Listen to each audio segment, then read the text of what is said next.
Thank you, Speaker. My electorate of Vaucluse is home to Australia's most iconic and most visited beach, Bondi Beach. About 2.9 million people visit Bondi every single year, and so many of them take a dip. And when they do, Speaker, they are protected from drownings and other incidents by the wonderful work of the lifesavers at the Bondi Club and also the North Bondi Club.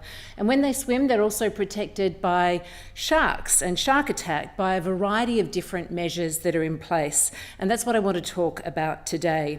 Those measures include everything from smart drum lines to listening stations to drones, but also shark nets.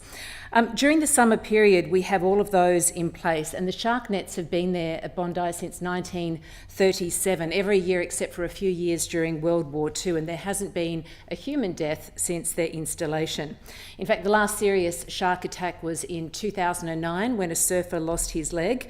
Incidentally, that happened while the shark nets were in place. So tonight I want to talk about shark nets because the New South Wales Government has announced that from March next year, the nets at Bondi might be gone for good. They're considering allowing councils to make that choice. And the current Labor Mayor of Waverley, which covers Bondi Beach, has said that she supports the removal of those nets. Now, since the government's announcement, I've had a lot of feedback from people in the community, a lot of concern. People I surveyed, and we got a very big response to a survey I did on my social media, 350 responses overnight, and they were pretty evenly split on the question of should the nets stay or should they go. On one hand, you had the people who said we must protect the marine life. That shark nets provide a false sense of security for people that are swimming. On the other hand, you had people who said, why would we get rid of shark nets that have been there for almost 100 years and no attacks? Why would we do that and favour marine life over human life?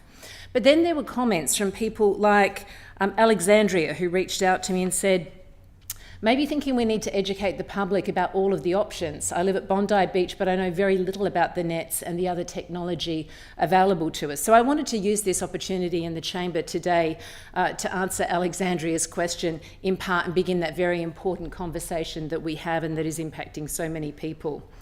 So each year between September and April, the 51 coastal councils from Newcastle to Wollongong have shark nets installed at the direction of the New South Wales Government.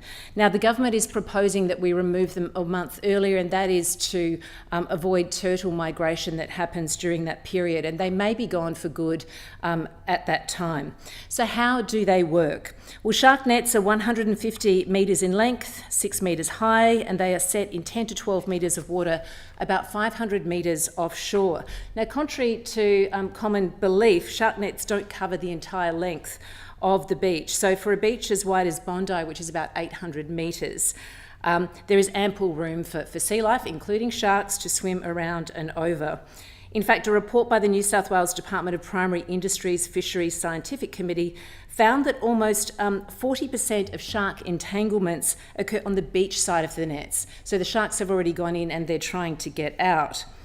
So since the introduction of the shark meshing program in 1937, there has been only one shark fatality at a netted beach, and that was over 70 years ago at Merewether in 1951. Outside of this, there have been 34 unprovoked shark interactions at netted beaches. That's basically bureaucratic speak for you get bitten by a shark. One of the biggest issues with these nets, though, is the indiscriminate nature of the protection method. So hundreds of other species of marine animals are also caught and killed by shark nets, including whales, dolphins, and we did see that at Bondi last year, unfortunately, a wide variety of fish and rays and turtles and even seabirds. Decision makers need to balance the toll that the shark nets have on marine life with the desire to keep people safe. And let's face it, no one wants to be the policy maker that says, you know, the nets are gone and then for there to be an attack and they are blamed. And that, I guess, is what we're seeing as the Labor government attempts to shift that responsibility to councils. Now, the former Liberal and National Nationals government invested more than $85 million in technology to look for alternative solutions, and I've been advocating for those kind of solutions to increase. There is a role in educating the public.